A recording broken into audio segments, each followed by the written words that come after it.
Welcome back to our channel. So, రేపటి నుంచి కార్పొరేటర్లు మాజీగా మారబోతున్నారు.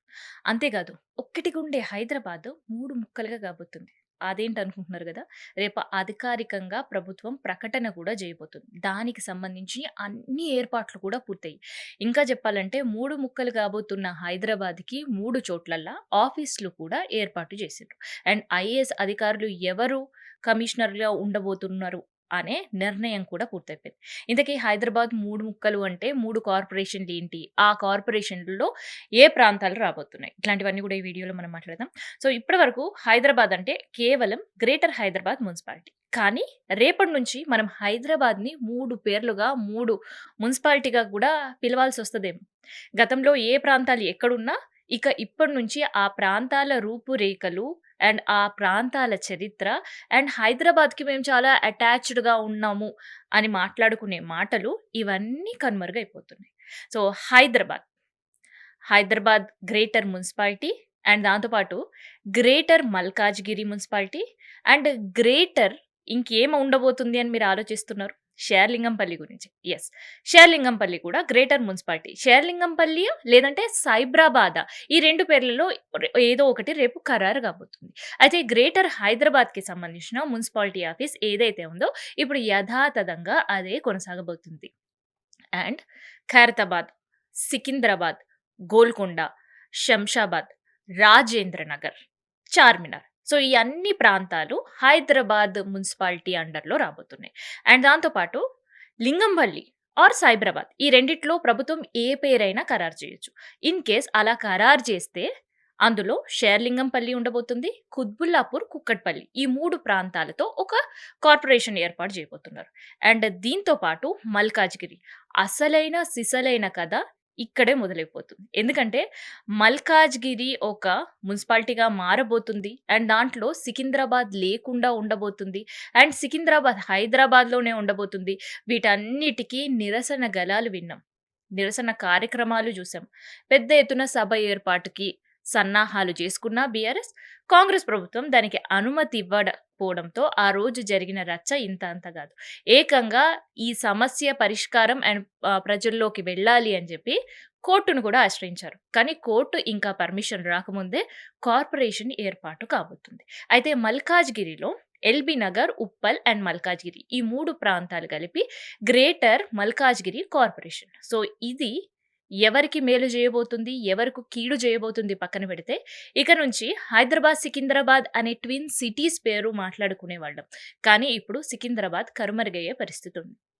సికింద్రాబాద్ చరిత్ర ఇంకా కనిపించని సిట్యుయేషన్‌లో ఉంది. ట్విన్ సిటీస్ కాస్త 3 ముక్కలయ్యే పరిస్థితి కనిపిస్తుంది. అందుకనే సికింద్రాబాద్‌ని ఫస్ట్ మల్కాజ్‌గిరిలో కలుపుతారు. సో, అది మేమెప్పటికీ ఒప్పుకోము అని ఎన్ని యుద్ధాలే చేసినా అండ్ దీనికి సంబంధించిన ప్రత్యేకంగా ఉద్యమ సంఘాలే పుట్టుకొచ్చినా ప్రభుత్వం డోంట్ కేర్ అనేటట్టే సికింద్రాబాద్‌ని హైదరాబాద్‌లోనే కలిపింది. సో, సికింద్రాబాద్‌కి సంబంధించి ప్రత్యేక కార్పొరేషన్ లేవు, నిధులు లేవు అండ్ సికింద్రాబాద్ అనే పేరే వినిపించని పరిస్థితి. సో, ఇక నుంచి ట్విన్ సిటీస్ కాదు హైదరాబాద్ 3 కార్పొరేషన్‌లని చెప్పుకునే పరిస్థితొస్తది. మరి వీటికి సంబంధించిన ఆఫీస్‌లు కూడా ఏర్పాటయ్యాయని చెప్పినా గదా! సో, హైదరాబాద్ ఇప్పుడు ప్రెజెంట్ ఏదైతే జీహెచ్ఎంసీ ఆఫీస్ ఉందో అదే కంటిన్యూ కాబోతుంది. అండ్ షేర్లింగంపల్లికి సంబంధించి మాదాపురంలో ఒక బిల్డింగ్ తీసుకున్నారు. దాని పూర్తి స్థాయిలో ఏర్పాట్లు కూడా కంప్లీట్ అయినాయి. ఆ బిల్డింగ్‌లో రేపు కృష్ణారెడ్డి అనే ఐఏఎస్ ఆఫీసర్ కూడా కమిషనర్‌గా బాధ్యతలు చేపట్టబోతున్నారు. అండ్ మల్కాజ్‌గిరి కార్పొరేషన్‌కొచ్చేసి తార్నాకలో ఒక ప్రాంతంలో ఒక బిల్డింగ్ ఇప్పటికే ఆఫీస్‌కి సంబంధించిన అన్ని ఏర్పాట్లయిపోయినాయి. సృజన అనే ఐఏఎస్ ఆఫీసర్ అధికారం చేపట్టబోతుంది. మరి ఇంత జరుగుతున్నా రేపు బీఆర్ఎస్ వ్యూహం ఏంటి? అంటే ఎన్నికల్లో బిజీ అయ్యే సందర్భం కనిపిస్తుంది. సో, గతంలో జరిగిన ఎన్నికల్లో అందరికి కూడా తెలిసిందే. బీఆర్ఎస్ బల ప్రదర్శన అండ్ మేయర్, డిప్యూటీ మేయర్ 2 కూడా బీఆర్ఎస్ కైవసం చేసుకుంది.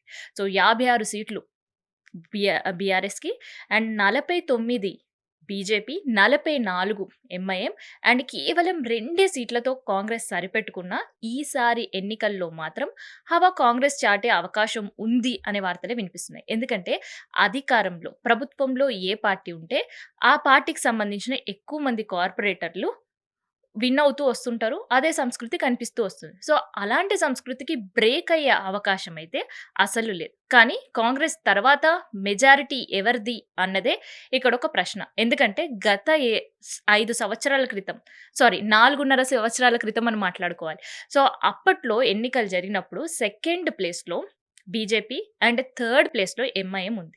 అండ్ ఆఖరి ప్లేస్‌లో కాంగ్రెస్ ఉంది. కానీ ఇప్పుడు 2 సీట్లు ఉండే కార్పొరేటర్లు ఎన్ని సీట్లు సాధించే అవకాశం ఉంది?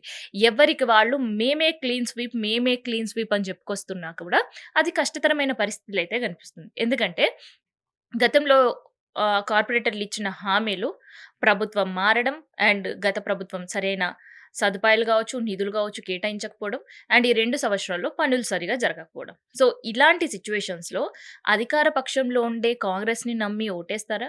ఆ కార్పొరేటర్‌ని గెలిపిస్తారా? లేదంటే ప్రతిపక్ష వాళ్ళుంటే మాకు యుద్ధం చేసైనా పనులు యుద్ధ ప్రాతిపదికన కంప్లీట్ చేస్తారు అనే ఒక నమ్మకంతో ప్రజలు ఓటేస్తారా?